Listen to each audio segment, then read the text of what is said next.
galera do InfectoCast. Aqui quem fala é o Klinger. Que é a Estefânia. Aqui é a Laís.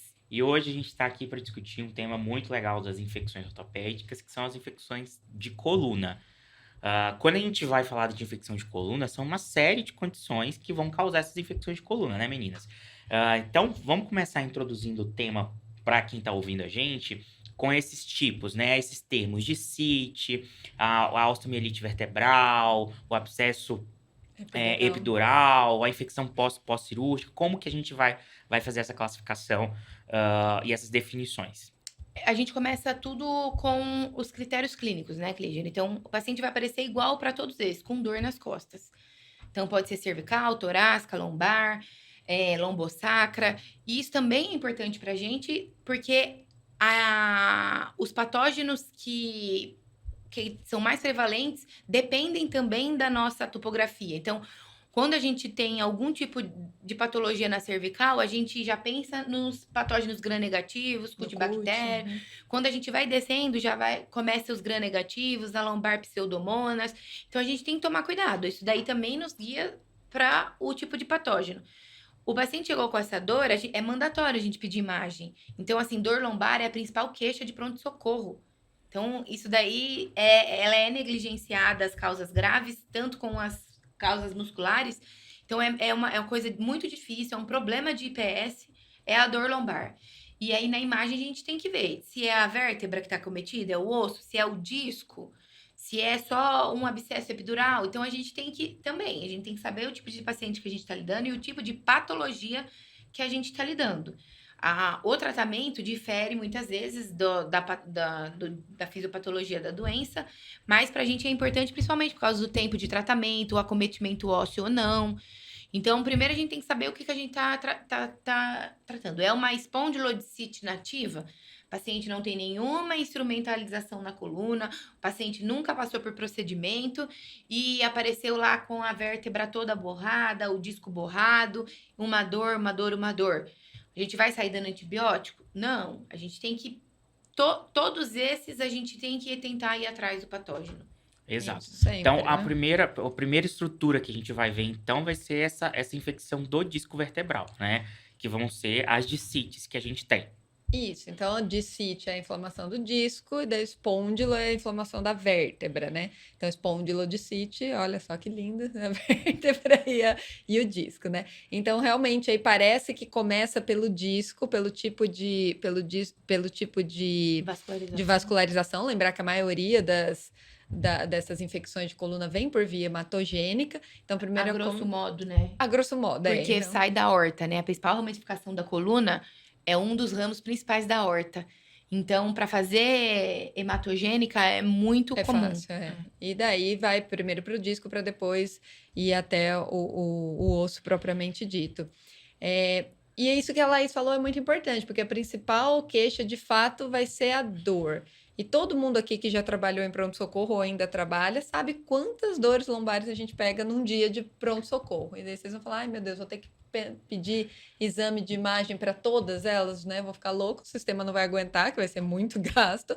Então, a gente tem aqueles que a gente chama das bandeiras vermelhas, os red flags, né? Que vão suscitar a gente a pedir um exame mais apurado ali de imagem para a gente ver realmente como que tá essa coluna. Então, quais seriam essas red flags aí que a gente tem que pensar? Então, paciente imunocomprometido, paciente acima dos 50 anos, né, que aí aumenta a chance de ser não só infeccioso, como também metástase de alguma neoplasia, por exemplo.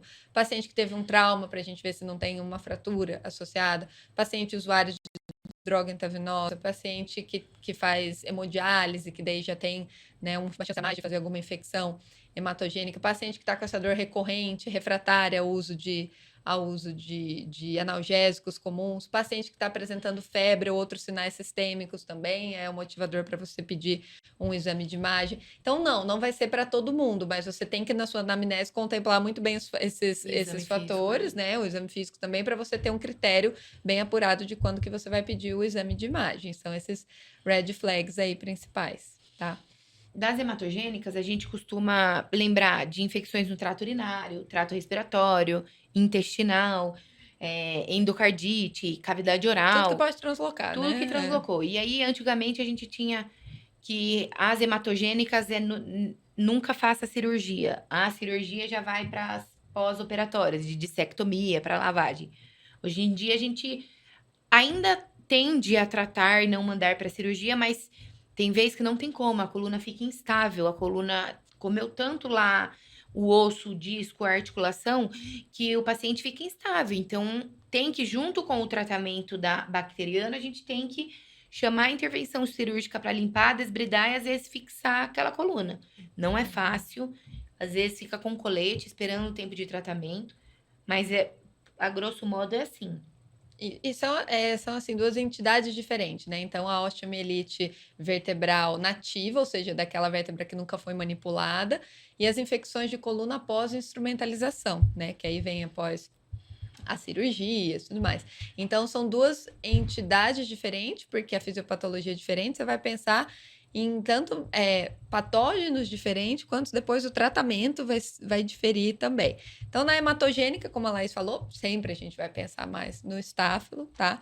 Mas a depender do patógeno, depender do quadro clínico aí do paciente, a história, por exemplo, aqueles pacientes que fizeram algum procedimento dentário, a gente sempre tem que lembrar que pode translocar a flora da boca. Paciente que tem câncer ou alguma doença inflamatória intestinal vai translocar bicho ali. Muito. Principalmente fungo, né? Principalmente fungo, ou gram-negativo. Gram-negativo, exatamente. E lembrar no nosso país da micobactéria, né? Principalmente micobactéria tuberculose, mas lembrar que a tuberculose é muito comum, muito mais do que é falado. E não é difícil a gente achar, né? No nosso ambulatório, no nosso consultório, o que chega de mal de pote, né? Que a gente diz que é a osteomielite vertebral causada pela micobactéria, é muito grande. Então, sempre tem que ser uma suspeita também, e aí a disseminação é hematogênica ou via linfática também, mas tem que ser lembrado sempre, tá? E daí, quando a gente tem as infecções após a instrumentalização de coluna, aí você já vai focar mais nos patógenos daquele ambiente onde foi feito ali aquela instrumentalização. Então, você teria que saber a sua microbiologia local ali para você saber. Muito provavelmente vai vir os patógenos do ambiente hospitalar, né? Então, os gram-negativos, muitas vezes já com resistência, os gram-positivos também, mas só para ficar claro que difere aí o patógeno que você vai estar pensando depois de uma abordagem cirúrgica para aqueles que vêm de uma translocação ou de uma infecção de corrente sanguínea. Na apresentação clínica, os sinais e sintomas mais comuns que a gente espera, a dor, a sensibilidade é em torno de 86% a 90% dos casos. Febre só vem em torno de 60% dos casos. Então, a gente não pode esperar ter febre para falar que é uma espondilodicite. E déficit neurológico só em 30% dos casos. Então, também, a gente não pode esperar o paciente estar com uma síndrome da caudequina para urgenciar esse paciente.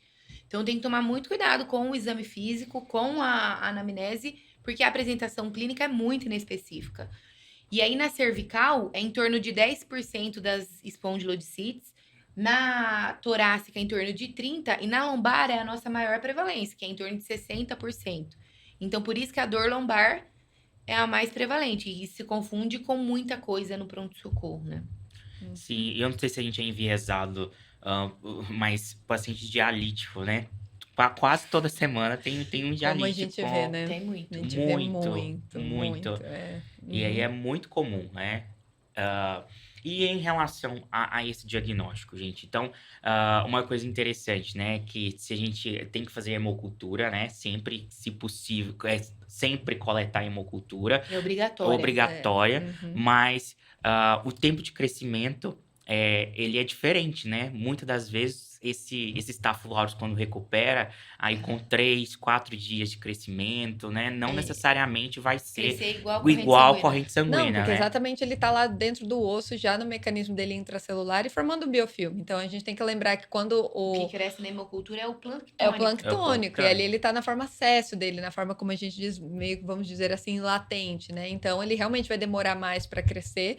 Por isso que você tem que conversar direito com o seu laboratório, falar o que você está suspeitando e deixar essa cultura um pouco mais. Porque pensando também em outros patógenos ali, como, por exemplo, o Mycobacterium, né? Que você nunca vai poder negligenciar e nunca jurar só pela imagem e falar, não é uma micobactéria. Você vai ter que pedir, você vai fazer lá a biópsia ou a punção guiada por radiointervenção ali da lesão, você vai acabar pedindo tudo, né? Porque você não quer desprezar um material que foi tão difícil de conseguir. Então, você vai pedir cultura para micobactéria, cultura para fungo, e você tem sempre que lembrar que a tuberculose é uma grande possibilidade no nosso país, então você tem que conversar com o seu laboratório para deixar a cultura realmente lá correndo e ele te avisar, porque isso vai demorar, né? A gente já sabe que vai demorar.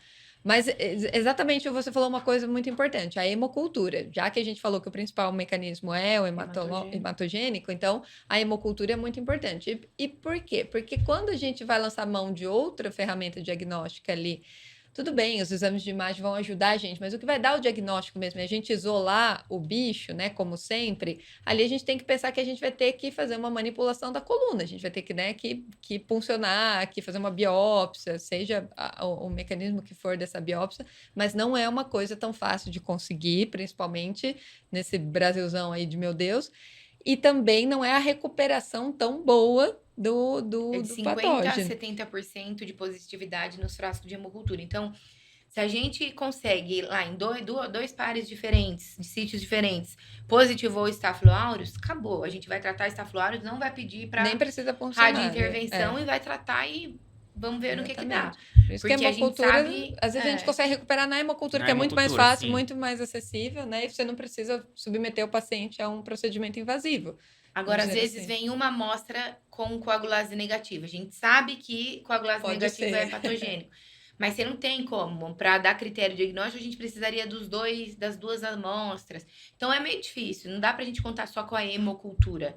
Então, a gente tem que lançar mão da terapia e falar com o neurocirurgião e cirurgião de coluna quando a gente não consegue isolar o patógeno com a hemocultura. Principalmente para micobactéria, né? Mesmo se a gente coloca no MycoF, a gente tem que esperar muito tempo, né? 40 dias. Então, às vezes, na pesquisa direta, fazendo direto a biópsia, a radiointervenção, às vezes a gente consegue mais rápido um TRM para diagnosticar. Aqui no Brasil, a gente vê muito, né? Por tuberculose. Então, chegou com uma espondilodicite, eu acho que a gente não pode negligenciar o diagnóstico. Assim. Mas aí é uma confusão, né? Quem que vai fazer essa biópsia, né? Quem vai pôr a mão Quem ali, vai né? pôr a mão? Se você Porque é amigo do neurocirurgião, vá com o neurocirurgião. Se você eu não sou amigo de Ó, ninguém. a maioria das vezes é radiointervenção, viu? Que acaba Pois fazendo, mas a né? radiointervenção... Não tem em todo lugar, né? Não tem em todo lugar e às vezes é isso. A neurocirurgia não entra onde a cirurgia de coluna tá, o ortopedista de coluna tá e vice-versa. Então tem que tomar muito cuidado. A gente tem que saber bem quem a gente vai chamar, porque o cara não pode negligenciar. O máximo que ele vai fazer é pedir 2 amostras por radiointervenção quando tem, antes dele fazer aberta. Porque também a gente sabe que isola bem na radiointervenção, não é ruim. Exato. E o exame de imagem sempre pra gente avaliar a extensão, né? Sempre. E fazer o diagnóstico diferencial com outras coisas, né? Sim. Como eu te falei, tanta coisa na coluna que pode ser fratura que tá causando dor, pode ser uma metástase que tá causando a dor, pode ser 1 milhão de coisas. Então, a gente acaba, assim, pedindo inicialmente o raio-x, a gente vai ver, lembrando que, assim, alterações mesmo no raio-x a gente consegue ver relacionadas à infecção óssea só depois, ali por volta de 4 semanas, então é um pouco mais tardio, mas você já consegue fazendo o diagnóstico diferencial com outras coisas que talvez deem a mesma clínica. Depois, a tomografia, que já é um pouco mais sensível, tem sinais um pouco mais precoces, mas o padrão ouro ali seria mesmo a ressonância, né? Que a gente conseguiria ver melhor. Tem sinais ali específicos para a gente ver em T1, T2, mas não é em todo lugar que a gente tem disponível também, né? Mas então, começar sempre com o raio-x, aí você, no raio-x, dependendo de quanto tempo tá ali o processo, ainda não apareceu, muitas vezes já apareceu, porque essa dor vem sendo negligenciada há muito tempo, ou tratada errada, né? E a tomografia, que ajuda bastante também, depois para você fazer o procedimento de punção guiado por tomo também. E na tuberculose, a maioria dos casos, né, de mal de pote é aquele paciente que já foi tratado inúmeras vezes com antibiótico e chega pra gente com já. destruição óssea extensa. E quem teve a forma pulmonar da doença, normalmente faz por contiguidade, então pega a coluna torácica. Então, se você pega uma espondilodicite na torácica, é mandatório você investigar a tuberculose nesse paciente. Todas as maneiras, pulmonar, PPD, IGRA, aí você tem que revirar esse paciente para tuberculose. Porque na torácica é mais comum, porque faz por contiguidade. E lembrando que é muito importante a gente fazer esse diagnóstico diferencial, não só para a gente tratar direito, como o tempo de tratamento muda completamente, né? Aí que a gente vai falar depois, mas então não dá para você deixar para ver que na verdade é uma tuberculose só quando você termina o tratamento para as bactérias normal e não deu certo, você já perdeu muito tempo e você vai ter muita destruição óssea ali, né? Então, você tem que pesquisar. No nosso país, gente, sempre pesquisar tuberculose é sempre uma alta chance de que seja tuberculose a causa da dor do Sim. paciente. Meninas, e essa questão da gente começar o tratamento empírico, né? Não tem o ortopedista, não quer mexer, o neurocirurgião, muito menos. Antes de a gente começar o tratamento empírico, para depois, não é o melhor dos mundos, mas é a realidade, né? Cleager, assim, é diferente de uma infecção em articulação, que tem chances de evoluir para sepse mais rápido. Na coluna, a gente, se não tiver déficit neurológico, a gente tem zero pressa para tratar. A gente quer primeiro o diagnóstico, principalmente para a gente não ficar mirando em bacteriano e perder o diagnóstico de tuberculose. Então, na coluna é zero pressa. Na coluna, assim, a chance do paciente ficar séptico é muito menor, entendeu? Dentre os graus de todas as osteomielites que a gente encontra. Você não vai ver um paciente chocando porque tem uma discite. Ele tem outra coisa envolvida. Ele já saiu um abscesso, já teve outras camadas de pele e partes moles acometidas, mas muito raro se o paciente não for imunossuprimido, obviamente, né? A gente tá falando num geralzão. Mas a antibiótico terapia, a gente não tem pressa antes de sair o Porque você tem que patógeno. lembrar que daí, se você começa o antibiótico antes de fazer o diagnóstico, porventura esse paciente depois vai para fazer a biópsia, a punção, que Você seja, atrapalhou. você atrapalhou muito, né? Tem diversos estudos que mostram quanto atrapalha, o quanto diminui a sua taxa de positividade depois. E se o paciente não tem nenhum sinal de sepse, não tem por que você iniciar, você só vai estar expondo ele a antibiótico terapia desnecessária, vai estar estimulando resistência, toda aquela história que a gente já sabe. Então, o que você tem que priorizar é ir atrás de fazer esse diagnóstico, conversar com Deus e o mundo para conseguir material ali daquela vértebra. Mas, por definição, você só vai começar o antibiótico se tiver sinais de sepse. A gente nem tem guidelines para tratamento em coluna, sabe? Igual a gente tem para FRI, para PDI.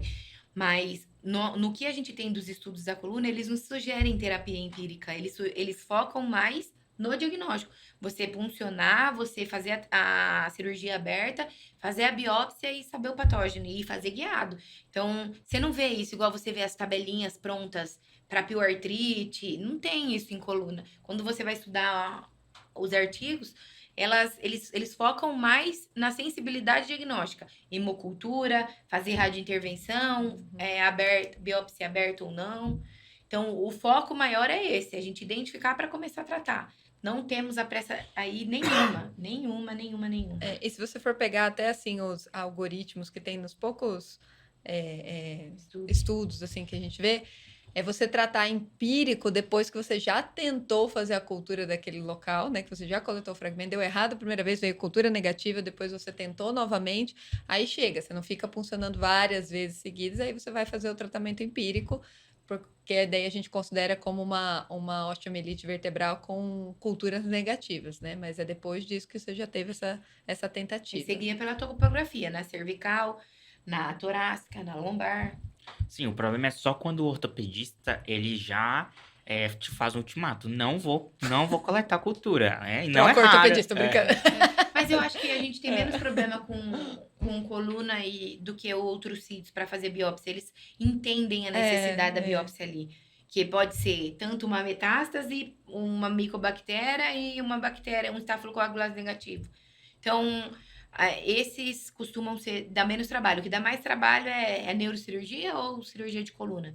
Mas eles sempre sabem que esse tem que ser abordado. Mas às vezes é uma equipe de ortopedia geral, assim, que não tem expertise em coluna e aí fica meio receoso. É difícil. Mas tratar empírico é ruim, você vai estar prejudicando sim. seu paciente. Óbvio que vai ter situação que você não vai ter o que fazer, né? Ainda mais dependendo do serviço. Tem que guiar por topografia, eu acho, né, Tefa? Sim. Se for lombar... Os fatores de risco, como a gente sempre fala, né? Sim, beleza. Coletei, veio um Staphylo aureus. A gente sempre vai seguir aquele lema, né, das infecções ortopédicas de tentar fazer uma terapia dupla quando possível, Com osso envolvido com, sempre, né? né, Biofilme. biofilme, penetração com drogas, com penetração intraosteoclástica, né, segue o mesmo esquema, Raciocínio, o sim. mesmo raciocínio. Sem instrumentação, a gente tende a tratar de 6 semanas. Se for uma coluna com artrodese ou qualquer tipo de instrumentação, a gente tende a fazer 12 semanas. Se for micobactéria também, aí não tem como ser menos do que 9 a 12 meses de tratamento. Então depende muito. Por isso que o patógeno é fungo também. Você faria só 6 semanas para fungo? Jamais, Não tem dá, como. né? Não dá. Tem então, paciente por que isso fica Vai ficando, entendeu? E ainda paciente imunossuprimido, esses dialíticos que têm acesso, é muito difícil tratar. muito difícil. E a questão da terapia endovenosa e VO, também a gente pode seguir o mesmo raciocínio das outras infecções. Acho que não, né, Tefa? Só para quando é instrumentada. Porque o raciocínio da venosa é a gente diminuir o mecanicamente no intraoperatório, diminuir a quantidade de inóculo, matar o que é planctônico e depois escalonar com a cultura guiada. Mas na espondilodicite não tem esse racional, né? Porque às vezes a gente não vai limpar e desbredar. Entendeu? Aí a gente tende a fazer isso enquanto o paciente está internado esperando cultura, eu tendo a deixar venoso. Porque se você funcionou ali, vai demorar, né, para sair a sua Sim, cultura, ainda sim. mais dependendo do tipo de patógeno que você tá pensando. Então, você já vai fazendo endovenoso, o paciente tá ali na tua mão, e daí depois, com teste de sensibilidade, você Transiciona. transiciona, exatamente. Beleza. E é diferente, né? A gente tá falando das nativas. Quando tá instrumentado, vai pro DER, vai pra limpeza Sim. e desbridamento. Vai fazer mecanicamente. Isso. Fazer a troca, a retenção. A Isso. troca às vezes é bem complicado, né? Porque a vértebra que a gente está falando é diferente de um fêmur, por exemplo, que Sim. você tem bastante ali osso que você consegue desbridar. Você tem que lembrar da vértebra que é muito pequenininha. Então, às vezes, o seu desbridamento ali, um pouco mais que a gente fala, um desbridamento oncológico, né? Acaba tirando, não vai ter onde ancorar depois o seu material de síntese. Então, é complicado fazer um desbridamento muito eficiente ali na vértebra, a gente entende isso, né, pela questão anatômica, mas de qualquer forma, abrir e limpar tem que ter uma limpeza cirúrgica e desbridamento do quanto conseguir ali. Isso. Às vezes né? a via anterior não dá para acessar nunca mais. Você imagina, você abrir a barriga, tirar todos. Eles não mexem. Se foi feita artrodese via anterior e infectou, é uma tragédia. É uma tragédia. Complicado. É complicado, é difícil. Mas o bom é que a gente, ao longo desse a gente já tem pego, assim, o raciocínio das infecções ortopédicas, né? Que a gente vai. E aí, Laís, você tem um convite, né, para fazer pro pessoal de casa que tá escutando a gente. Isso mesmo, pessoal. A gente tá muito animado. Principalmente para quem mora longe, não consegue fazer uma especialização e tá aqui em São Paulo o ano inteiro, parar de trabalhar. Cada vez mais que a gente está divulgando o InfectoCast, fazendo o workshop, a gente vê a necessidade, quantas pessoas estão procurando entender mais sobre infecções musculoesqueléticas. Então, agora vai ter a pós-graduação que está totalmente aprovada pelo MEC.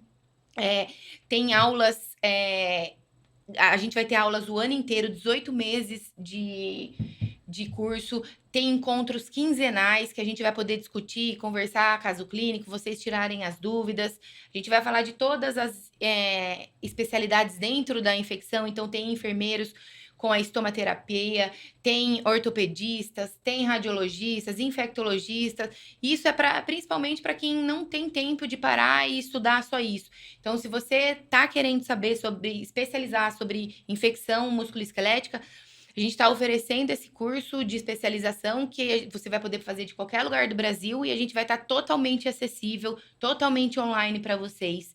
E vai ser muito legal, né, Tefa? Sim, estou bastante animada, pessoal. Sim, com uma abordagem muito, muito diferente, né? Então, pessoal que quiser aí, tá aqui o link aqui na descrição do episódio, vocês podem clicar e conhecer e estudar com a gente, né? Vamos começar agora a nossa turma em março de 2025. Isso aí, vamos que vamos. Já que o nosso episódio foi tão ouvido, né? O nosso primeiro episódio de infecções musculoesqueléticas foi tão ouvido. Então, bora, pessoal. Vocês animaram para ouvir? Anima aí para fazer após com a gente. Após com a gente.